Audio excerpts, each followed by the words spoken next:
Fakta yang mungkin cukup pahit, kurang nyaman ya ketika pulang ke Indonesia dengan degree S2 luar negeri, tapi rate gaji yang diberikan oleh perusahaan sama seperti kalian S1 di dalam negeri. Challenge mencari pekerjaan. Ketika aku pulang ke Indonesia, dan memang pada saat itu masih sangat hijau ya, let's say, punya pikiran bahwa mungkin punya degree dari luar negeri, ijazahnya akan sangat kuat nih ketika kita akan melamar pekerjaan. Ternyata ada realita lain yang menjadi challenge. Realitanya adalah lapangan pekerjaan di Indonesia menitik beratkan pada pengalaman kerja sebelumnya. Nah, jadi ini boleh digarisbawahi nih ya, untuk teman-teman atau misalnya adik-adik yang baru mau S2 dan berpikir bahwa S2 bisa jadi batu loncatan yang auto sukses, tidak. Karena realitanya lapangan pekerjaan di Indonesia ini akan tetap melihat apa sih pengalaman kerja kalian sebelumnya.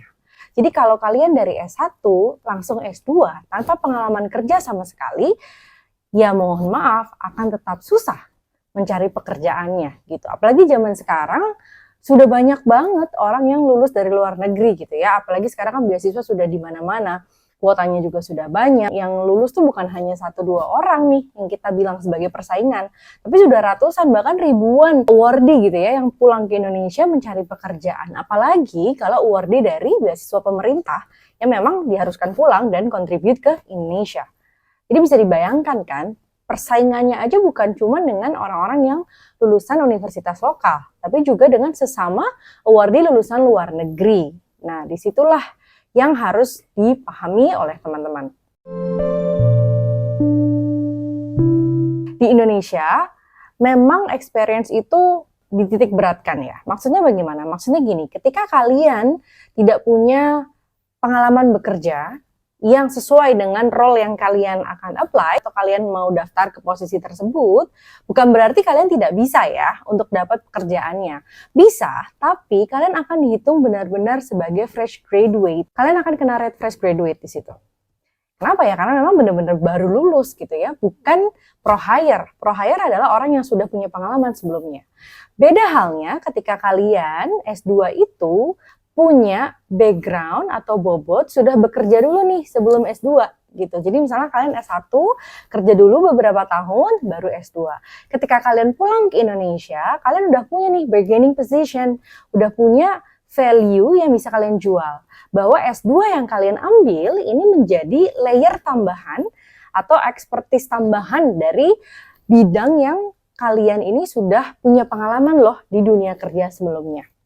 Nah, ini terkait juga dengan video aku yang pernah aku bahas ya beberapa waktu lalu.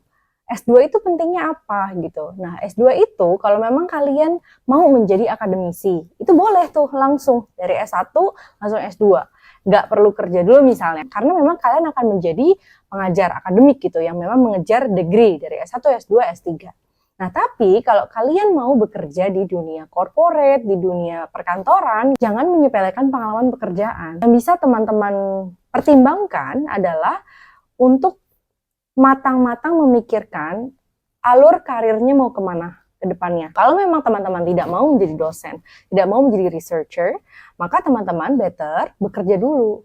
Supaya ketika selesai S2, pulang itu tuh nggak ngenes gitu, atau misalnya nggak pasti ada rasa kurang nyaman ya ketika pulang ke Indonesia dengan degree S2 luar negeri, tapi rate atau misalnya gaji yang diberikan oleh perusahaan itu akan sama seperti kalian S1 di dalam negeri. Itu fakta yang mungkin cukup pahit ya, tapi teman-teman harus tahu. Hal lain yang mungkin juga bisa teman-teman pertimbangkan adalah jangan S2 terlalu cepat. Kenapa aku bisa bilang jangan S2 terlalu cepat? Karena ini adalah hal yang juga jadi pelajaran untuk aku secara pribadi. Terlalu cepat, jangan ikut arus, jangan cuman karena bingung mau ngapain lalu langsung kayak ya udah S2 aja atau pengen udah kabur aja dulu ke luar negeri dengan S2. Please don't. Karena ketika kalian terburu-buru S2, kalian belum tahu S2 ini gunanya untuk apa. Hanya asal S2. At the end of the day, jurusan yang kalian ambil mungkin juga tidak akan sesuai dengan apa yang kalian butuhkan di masa depan. Kalau kalian terburu-buru S2-nya, terburu-buru juga pilih jurusannya, kalian tidak punya rencana yang matang, future kalian seperti apa, S2 ini ilmunya dipakai untuk apa? Kalau kalian mau jadi dosen, S2-nya bisa ke arah yang linear. S1-nya misalnya ilmu ekonomi, S2 ilmu ekonomi. Kalian bisa jadi pengajar di bidang ekonomi. Tapi kalau misalnya kalian mau bekerja di kantoran, di corporation gitu ya, bisa jadi sebenarnya bukan ilmu linear yang kalian butuhkan, tapi justru ilmu yang membuat kalian bisa punya perspektif lebih luas. Jadi misalnya ada orang yang S1-nya dia ambil ekonomi, tapi untuk S2-nya ternyata dia butuh ilmu H ini karena dia sudah bekerja di perusahaan internasional yang butuh lebih dalam mengetahui international economy yang menjadi subbagian dari studi hubungan internasional. Itu bisa aja terjadi. Nah, beda kasus kalau kalian terburu-buru asal pilih jurusan S2, pada akhirnya ilmu yang kalian dapat itu tidak akan punya impact ke pekerjaan kalian di masa depan. Jadi cukup sayang gitu ya. Karena sekarang pun kesempatan S2 itu harus sangat digunakan dengan baik, tidak hanya untuk ilmu akademisnya saja, menggunakan kesempatan S2 itu juga untuk networking.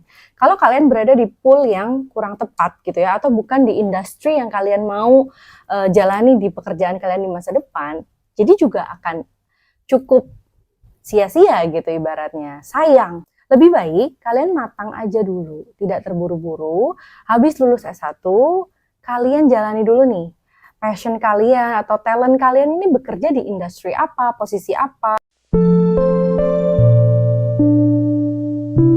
Aspek lainnya adalah bagaimana bisa bersaing di lapangan pekerjaan saat ini. Kembali lagi ke value dari orang tersebut. Nah, jadi kalau dari yang aku alami, memang ternyata tidak semudah itu menggunakan ijazah lulusan luar negeri, ijazah lulusan Inggris gitu ya untuk bekerja di Indonesia. Tapi bukan berarti tidak mungkin juga dapat pekerjaan yang bagus. Teman-teman yang sedang kuliah di luar negeri, mau pulang atau mau selesai nih sebentar lagi mau lulus, jangan takut untuk memulai dari nol. Oke, kalian punya kesempatan belajar di negara orang lain. Tapi ketika sudah masuk ke kompetisi dunia bekerja, lagi-lagi perusahaan akan melihat apa yang menjadi benefit untuk mereka ketika mereka hire kalian, ketika mereka merekrut kalian di perusahaan mereka gitu. Apakah kalian ini cuma mahal aja tapi cuma tahu teori gitu ya. Kalau memang kita mau fairly speaking gitu, kalau kita mau menghargai let's say lulusan luar negeri punya rate yang lebih mahal daripada lulusan dalam negeri, padahal tidak ada pengalaman kerja, perusahaannya rugi. Tidak ada benefit dari sisi perusahaan. Jadi ini logikanya seperti itu ya teman-teman. Jadi realitanya seperti itu. Lulusan luar negeri belum tentu mudah mendapat pekerjaan kalau value atau misalnya experience sebelumnya tidak ada atau tidak cukup kuat untuk membuat posisi kalian ini dipertimbangkan oleh perusahaan tersebut. Lebih baik setelah lulus S1, ada career path yang kalian tuju gitu. Jadi ada perkembangan karir di situ. Misalnya kalian kerja beberapa tahun, kemudian di situ kalian awalnya menjadi staff, kemudian jadi supervisor, kemudian jadi manager. Ada satu bidang yang kalian sudah benar-benar punya pengalaman yang kuat, lalu gunakan S2 ini untuk memperkuat pengalaman itu lagi. Gitu. Jadi ketika kalian S2, kalian punya background nih sebagai praktisi, sebagai orang yang sudah bekerja di industri tersebut. Ketika S2 pandangannya akan berbeda. Kalian involved dalam kelasnya. Ketika kalian membedah gitu ya case study, itu juga akan punya perspektif dari seorang praktisi. Dan pastinya ilmunya akan sangat berguna untuk kalian. Ketika kalian selesai S2, ujung-ujungnya itu akan lebih memperkaya skill set kalian juga gitu. Dan itu bisa menjadi bobot yang lebih tinggi ketika kalian mendaftar pekerjaan setelah pulang lulus dari luar negeri. Karena apa ya? Karena level up gitu. Dan ini semua sinkron. Yang tadinya level 1, kemudian kerja beberapa tahun jadi level 2, level 3, masih di niche yang sama, masih di pool yang sama.